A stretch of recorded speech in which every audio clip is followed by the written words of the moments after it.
नमस्कार दोस्तों, संस्कार children senior secondary school Barmer की ऑनलाइन क्लासेज में आपका स्वागत है। दोस्तों, आज हम अपना नया प्रकरण शुरू कर रहे हैं जिसका नाम है संख्या लेखनम। संख्या यानी गिनती। और संख्या लेखनम क्या है, इसके भी कितने भेद होते हैं और वे कौन कौन से हैं, तो उनको जानिए। तो संख्या लेखनम यानी संख्या लिखनी, गिनती लिखनी। अब संख्या शब्द, जो संख्या शब्द है वो कैसा शब्द है, तो संख्या शब्द विशेषण शब्द है। संख्या शब्द कैसा है, विशेषण का शब्द है। विशेषण कैसे कहते हैं, जो किसी की क्या बताते हैं, विशेषता बताने वाले शब्दों को विशेषण कहते हैं। अब लेकिन ये कैसा विशेषण है, संख्यावाची विशेषण है, यानी ये किसी अपने विशेष्य की विशेषता बताता है। लेकिन किसकी विशेषता, अपने विशेष्य की संख्या बताता है, उसकी गिनती गणना बताता है। तो संख्या शब्द किसी विशेष्य की संख्या निर्धारित करते हैं। क्या निर्धारित करते हैं, यानी वो अपने विशेष्य की संख्या निर्धारित करते हैं। जैसे विशेष्य की मतलब, जैसे मेरे पास में ये 1 मार्कर है और मैं अगर एक और ले लूँ तो ये कितने हो गए कि 2 मार्कर। तो ये अपने विशेष्य की क्या होगी, संख्या। द्वि, ये क्या है, द्वि यानी 2, तो ये क्या है, इसकी संख्या है। अतः यह संख्यावाची विशेषण कहलाते हैं। तो ये जो संख्या शब्द यानी जो संख्या अर्थात जो गणना, जो गिनती है, वो क्या है, संख्यावाची विशेषण है।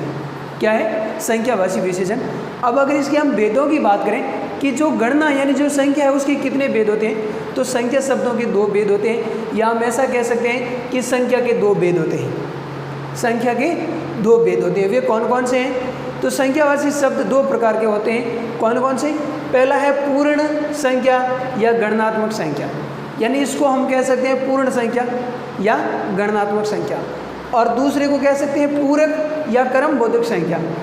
पूरक संख्या कह सकते हैं या क्रमबोधक संख्या कह सकते हैं। अब हम इसके पहले भाग की बात करते हैं। पहला भाग कौन सा है, पूर्ण या गणनात्मक संख्या। तो ये क्या है, पूर्ण या गणनात्मक संख्या अपने विशेष्य की संख्या यानी गणना का बोध कराती है।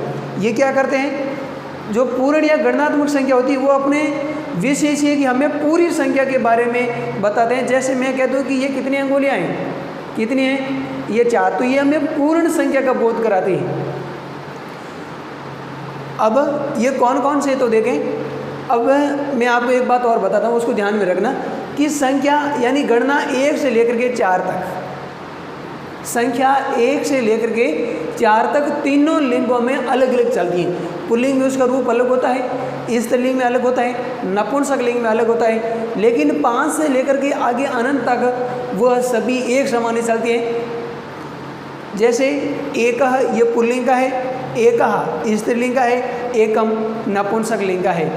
जैसे एकः छात्र, एकः छात्रा, एकम पुस्तकम, तीनों लिंगों के लिए अलग अलग प्रयुक्त होंगे। एकम का मतलब है एक। और इसके साथ में आपको ये मैं यानी इसको क्या बोलते हैं कि हिंदी में संख्या कैसे लेते हैं, यानी संस्कृत में अगर हमें अंकों में जब हम बात करें तो अंकों में हम इनको ऐसे, ये शुद्ध अंक है, अपने भारतीय भाषा के अनुसार ये शुद्ध अंक है। भारतीय भाषा की बात करें तो भारतीय गणना के अनुसार अंक है, तो उनमें 1 को ऐसे लिखा जाता है, 2 को यूँ लिखा जाता है, 3 को यूँ लिखा जाता है, 4 को यूँ लिखा जाता है, 5, 6, 7, 8, 9, 10, ये अपने भारतीय अंक हैं। अब हम आगे बात कर रहे हैं 2 की, तो 2, द्वे, द्वे, 2 पुल्लिंग में, द्वे स्त्रीलिंग में और द्वे नपुंसक लिंग, यानी स्त्रीलिंग और नपुंसक लिंग में समान है द्वे। आगे 3 के लिए पुल्लिंग में त्रयः, स्त्रीलिंग में तिस्रः और नपुंसक लिंग में त्रीणि। जैसे त्रयः बालकः, तिस्रः बालिकाः, त्रीणि पुस्तकानि। 4 को पुल्लिंग में चत्वारः, स्त्रीलिंग में सत्स्रः और नपुंसक लिंग में चत्वारि। ध्यान रखना, नपुंसक लिंग में 4 को चत्वारि कहते हैं। आगे 5 के लिए पंच, 6 के लिए षट या षड, दोनों में से कोई भी आप लिख सकते हो। 7 के लिए सप्त, 8 के लिए अष्ट या अष्टो, दोनों में से कोई भी शब्द का प्रयोग कर सकते हो। 9 के लिए नवः और 10, 11 के लिए एकादश, 12 के लिए द्वादश, 13 के लिए त्रयोदश, 14 के लिए चतुर्दश, 15 के लिए पंचदश और 16 के लिए षोडश, 17 के लिए सप्तदश, 18 के लिए अष्टादश, 19 के लिए नवदश या एकोनविंशति, आप दोनों का प्रयोग कर सकते हो। नवदश का मतलब भी 19 है और एकोनविंशति का मतलब भी 19 है। एकोनविंशति का मतलब 20 से 1 हम कितने होंगे 19, और 20 के लिए विंशति। अब हम आगे बात करेंगे 21 से लेकर के अनंत यानी 100 तक, 21 से 100 तक की संख्या का आगे बात करेंगे। तो विद्यार्थियों जानिए आगे 21 से लेकर के 100 तक की संख्या। तो 21 को क्या कहते हैं, देखिए 21 को कहते हैं एकविंशति, 22 को द्वाविंशति, 23 को त्रयविंशति या त्रिविंशति भी कह सकते हैं और त्रयविंशति भी कह सकते हैं, 24 को चतुर्विंशति, 25 को पंचविंशति, 26 को षड्विंशति या षटविंशति दोनों कह सकते हैं, 27 को सप्तविंशति, 28 को अष्टाविंशति या अष्टविंशति भी कह सकते हैं, 29 को एकोनत्रिंशत या ध्यान रखना नवविंशति भी कह सकते हैं, नवविंशति, और 30 को कहेंगे त्रिंशत, 31 को एकत्रिंशत, 32 को द्वात्रिंशत या द्वित्रिंशत भी कह सकते हैं, ध्यान रखना द्वा, या आप ऐसा भी लिख सकते हो द्वित्रिंशत, द्वित्रिंशत।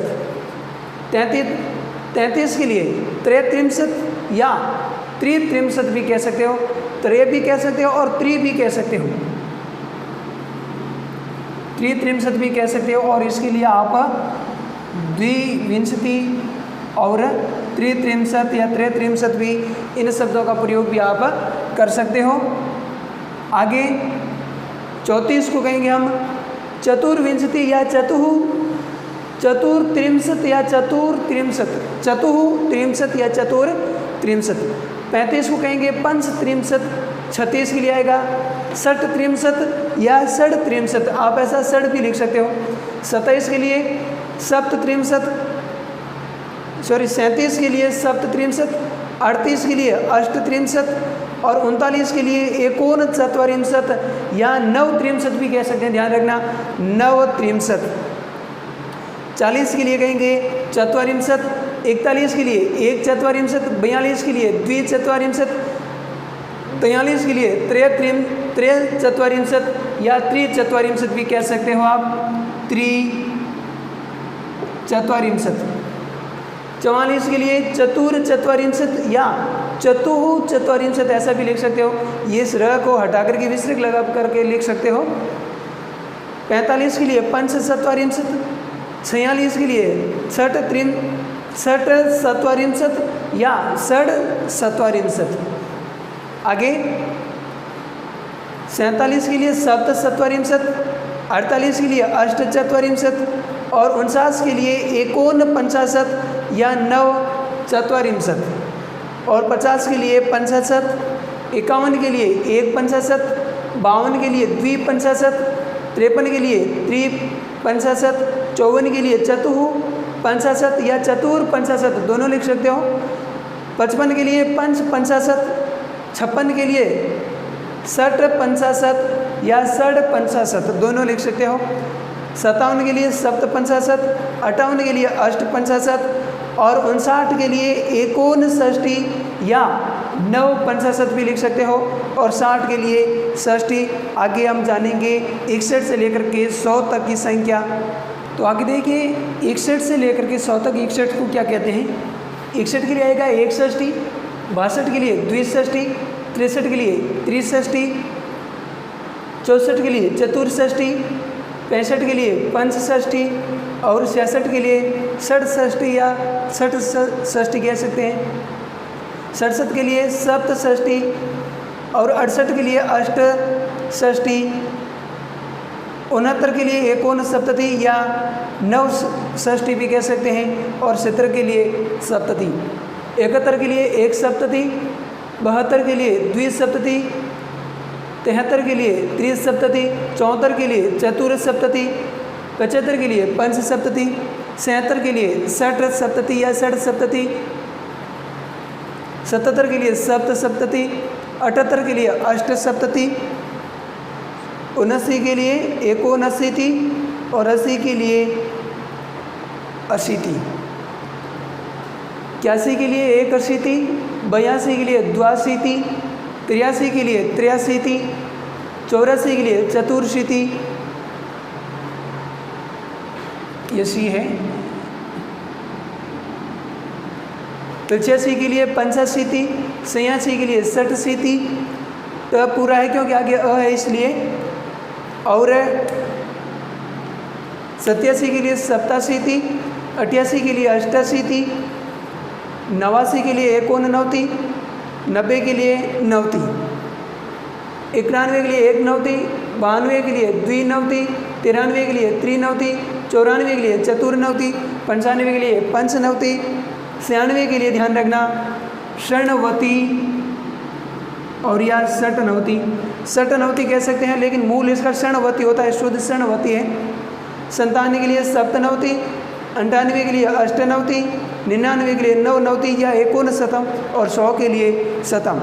तो इस तरीके से अपना इसका पहला भाग पूरा हो गया, यानी पूर्ण संख्या या गणनात्मक संख्या। आगे बात करेंगे हम पूरक या क्रम बोधक संख्या की। तो दोस्तों जानिए संख्या का दूसरा भाग पूरक या क्रम बोधक संख्या। क्रम बोधक का मतलब होता है जो किसी का क्रम बताता है। जैसे कोई कक्षा में पहला है, दूसरा है, तीसरा, या पहली है, दूसरी है या तीसरी है।